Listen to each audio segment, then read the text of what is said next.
সালাতে কখনো কখনো রাসূল সাল্লাল্লাহু আলাইহি ওয়াসাল্লাম বুকের উপরে তিনি হাত বেঁধেছেন, কখনো নিচে হাত বেঁধেছেন, কখনো নাভির সাথে মিলিয়ে হাত বেঁধেছেন, কখনো নাভি সংলগ্ন নিচে হাত বেঁধেছেন।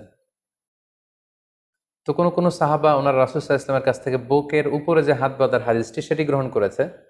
কোনো কোনো সাহাবারা নাভির উপরে যে হাত বেঁধেছে সেটা গ্রহণ করেছে। কোনো কোনো সাহাবারা নাভি সংলগ্ন নিচে যে হাদিসটি ওনার রাসূল সাল্লাল্লাহু আলাইহি ওয়াসাল্লামের কাছ থেকে দেখেছেন বা শুনেছেন সেটি গ্রহণ করেছেন। আবার কখনো কখনো আল্লাহ রাসূল সাল্লাল্লাহু আলাইহি ওয়াসাল্লাম টায়ার্ড হয়ে গেলে হাত বাঁধা থেকে হাত ছেড়ে দিতেন।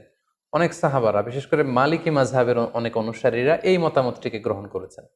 এভাবেই কিন্তু একটি প্রসঙ্গে বা একটি বিষয়ে রাসূল সাল্লাল্লাহু আলাইহি ওয়াসাল্লামের কাছ থেকে যখন একাধিক আমল প্রমাণিত হয়েছে, ফলে এই ক্ষেত্রে একাধিক মতামত বা ভিন্ন মত এখানে তৈরি হয়েছে।